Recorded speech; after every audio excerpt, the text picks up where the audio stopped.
What's going on, guys? Just making another quick video. This is kind of a continuation of what we were talking about with the moon landing. And once again, well, for the first time, I will probably do this multiple times, but I apologize for the late video. Been pretty busy with school, work, all that stuff. But here we are. We got a new section. And so last time we went over the radiation. Now, for some people, no matter what you say, they're going to say, well, there's an explanation for it from NASA, and I'm going to buy it, right? That's what they're going to say. That you just can't change their mind, okay? So we're going to continue. We're going to go to no communications delay. We're going to talk about no fireball under the LM or the lunar module, lack of engine noise in the lunar module, no loss of communications when the radio dish is moved. I haven't done a thing on the waving flag, but I mean, I'll briefly summarize that. So that's kind of what we're going to go over in this quick video. So we say no communications delay. So what does that exactly mean? So this is for my website. Like I said, I'm building a website. It's not up yet. It's going to be up in the next few weeks, hopefully, because right now I'm juggling school, having a new job, about to have my first week soon. We're also dealing with obviously a YouTube channel, making videos for you guys, and the website that I'm putting up right here. So this is part of it. So right now we're in the evidence section, and the first section we're going to be going through is evidence on what the shape of the Earth is. And this is kind of the preamble, because before you decide that the model that you currently have is wrong, that you have to obviously come to the conclusion that we did not go to the moon. I mean, at least that's probably going to be the it depends on the model, obviously, but okay. So no communications delay. The problem with education today is children are being taught to memorize names, dates, equations, and all manner of things, including lies, but are not taught how to critically think. The end result of this is a bunch of people who believe we went to the moon. It takes a critically thinking person to recognize they were taught the distance between the Earth and the moon is huge, then be able to identify the fundamental problem with radio transmissions between Apollo astronauts and the Earth taking a little more than a second. Okay, so a rational person who would could be taught in school, if you were taught to think critically, then you would see the evidence, and then you would see what you're taught. You would see the evidence, and then you would say, hey, this doesn't match, and you might change your opinion. Or like most people who aren't taught to think critically, they keep their head in the sand. So, radio transmissions to the moon one way takes 1.3 seconds. Multiply that by 2 for the communications from the Earth, followed by the response from the astronaut, and it takes 2.6 seconds for that response to reach Earth and be recorded. Okay, Houston, Roger, Jim, copy. And are you progressing towards Dune Crater now? And then the astronaut responds, astronaut, yes. Okay, so the time between when Houston says what he says and the astronaut responds is 1.1 seconds. Okay, and completely impossible if you're on the moon. So you have, by timing the original and unedited footage from the Apollo missions by spacecraft films, you can clearly see that the delay between Houston's question and the astronaut's response takes less than half the time it should. Okay, so you did 2.6 divided by 2 equals 1.3. And the response time was 1.1 seconds.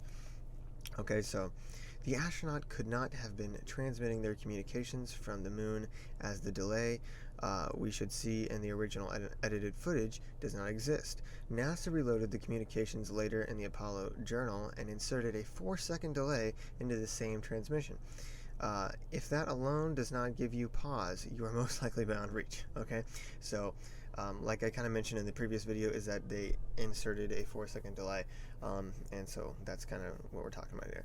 And obviously, all this stuff I'm going to have links to the sources, and a lot of this credible sources can also come from that documentary that I was telling you, because they also have their credible sources on everything they claim. So.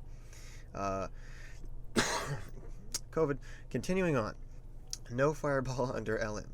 Okay, so the whole argument here is if you look at the original footage, you will not see a fireball under this 10,000-pound rocket, and that's kind of interesting considering it's descending and the rocket is on, right? It's invisible. Okay, and so a rational person might say maybe they're not descending on onto another celestial body, maybe they're actually on wires descending down, and there's obviously not going to be a rocket firing. So here we go. And they did not have the technology to make a fake flame, and even the ones that we have today in CGI don't always look perfect. So here we go. This is the no fireball under the LM. When looking at the Apollo footage as the lunar module is descending towards the moon, you may notice something not present that should be. There is no visible fireball under the rocket of the LM. Many debunkers claim that the reason for this is the hyperbolic fuel does not produce color in the vacuum of space, and therefore the flame of the engine cannot be seen. This is what they're all saying. Oh, it's invisible, you just can't see it, it's vacuum of space, it disperses instantly, blah, blah, blah, whatever the crap they spew. One need not look any further than the SpaceX Draco engine tested in a vacuum chamber. Okay, you can find this here, and you can find this in plenty of other places of them using hyperbolic fuel, the same exact fuel used in that rocket. Okay, this is from SpaceX themselves. Okay, this is a hyperbolic fuel rocket in a vacuum. Okay, that flame right there should be under the LM, the lunar module. It's a 10,000 pound hyperbolic fuel driven rocket. That's not what we see. Okay, we see nothing. All right, now you might say, oh, it's not on its full power, so therefore it might be invisible. Okay, it's because you're an idiot. Look, this is a giant rocket flame. Giant rocket flame right there. You see that? See that giant orange flame coming out in the vacuum of space of hyperbolic fuel being burnt right there, or whatever they call it? Yeah. Yeah, that's the evidence. Okay, I know it's hiding down here, but there we go. Okay, it was freaking long day at work. Alright, so there we go. Okay, if the rocket is on, you should see the flame coming out, right? Makes sense? Okay, so that's pretty quick. Fireball into the limb, right? Doesn't make any sense. Next, and also you can look at these little, just other spaceships allegedly up there. When they're maneuvering them around, they have the little jets firing. You can see those too, so it's pretty ridiculous. Well, actually, usually those aren't hyperbolically driven or whatever. They use like little gas or something. But okay, continuing on. So we go to lack of engine noise in the lunar module. So this is a little bit more hard to explain. I can go into the photos that I've downloaded. See this picture right here? This is a picture of the lunar module ascent stage from the moon. Okay, and if you see this thing right here, or ascent and descent stage, right? If you look at this, you will see this little container looking thing, and relative to human beings, it's almost the height of someone like a dinner table, right? Okay, this is the rocket engine sticking up into the cabin. Now, so this engine is very long, and it's a 10,000 pound thrust creating engine, and a good portion of it is sticking up into the cabin, connected to the panels and all that stuff. Okay, so raise your hand if you don't think this is going to make noise. Okay, put your hand down. That's because you're an idiot. Okay, so see this thing? This makes noise. All right, now that you got a good picture in your head, okay, look at this. It says the engine of the lunar module is directly underneath the cabin of the astronauts and protrudes out into the cabin to about the height of an average dining room table. The obvious concern here is that while the rocket can produce a maximum of 10,116 pounds of force, some noise would be created inside the cabin. Oddly enough, however, we hear no noise from the engine that connects directly into the air-filled cabin. Okay, so debunkers out there will come down and come in storms and in droves, and they're going to say, well, obviously it's not going to make it's not going to make noise because it didn't get picked up by the microphones. That doesn't mean that the astronauts didn't hear any noise. Okay, all right, well, how about this? Okay, when the astronauts are ascending from the moon, the crew's microphones easily pick up the music they played in the cabin. Okay, so they played music, and their personal microphones that they talk into pick up this noise, okay, pick up this music that they played, but miraculously did not pick up any amount of noise from the rocket propelling them out of lunar gravity to conjoin with their little spaceship. Okay, so what does that tell us? What does that tell us? We obviously didn't go to the moon. Okay, No, that doesn't tell us that. That tells us that what they showed us was fake. All right? Somebody out there is going to say, "We actually went to the moon, but they had to fake it. They had to fake it afterwards because they just couldn't show us what's up there." Okay, whatever. Or they couldn't bring it back. Okay. So, yeah. So this is another problem. Okay, no engine noise, and the people who want to sit here and say that there wouldn't be an engine noise, they couldn't pick it up, or all that stuff, you guys are retarded. You don't know what you're talking about, and you're making more excuses to believe in your lie. Okay, continuing on. No loss of communications when radio dish is moved. The live broadcast of the astronauts on the moon was created by precisely aiming a dish towards the Earth. The normal gain of the antenna at the center was 24 decibels at the center and dropped very rapidly with an increase in degrees away from the center, like that.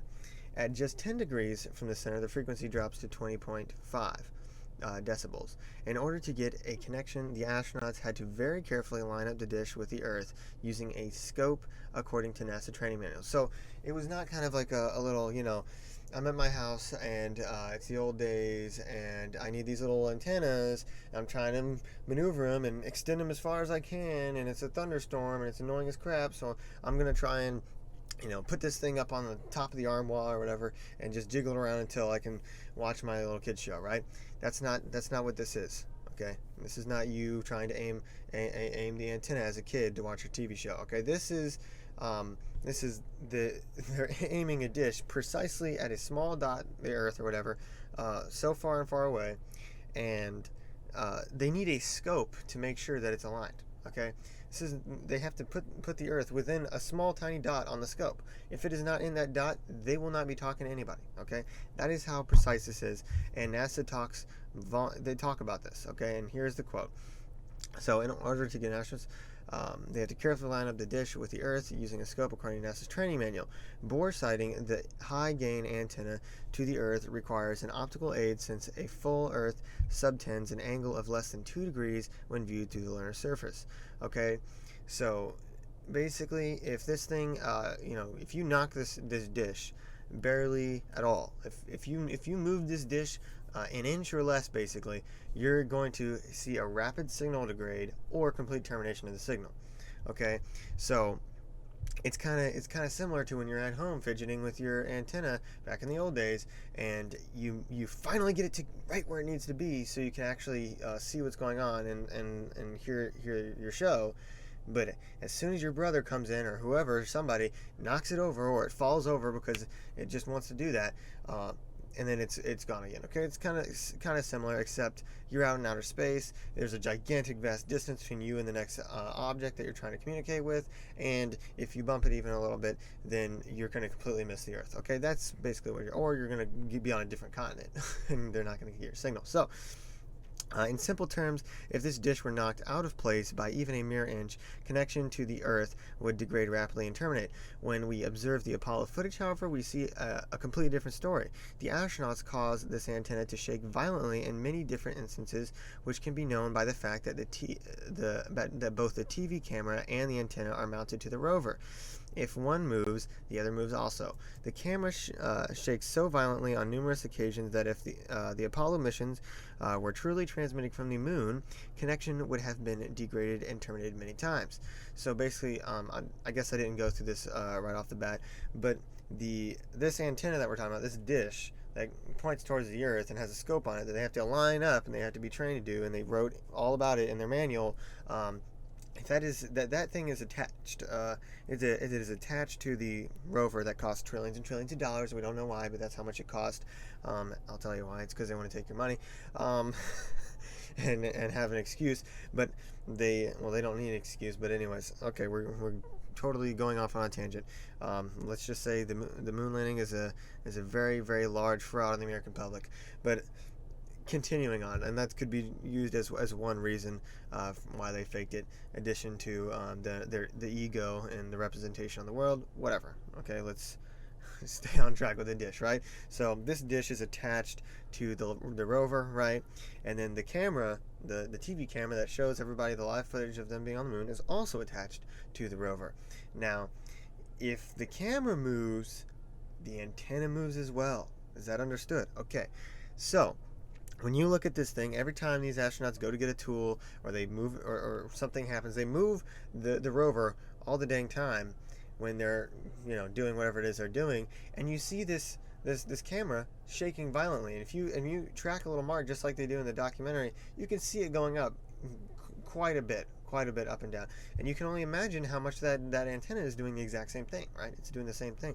So the obvious conclusion is the fact that there's no signal degrade at all, the fact that the signal isn't terminated, but just go with degrade. The fact that it's not degrading proves they're not on the moon, right? They're not however many miles away from the Earth with this very small laser connection.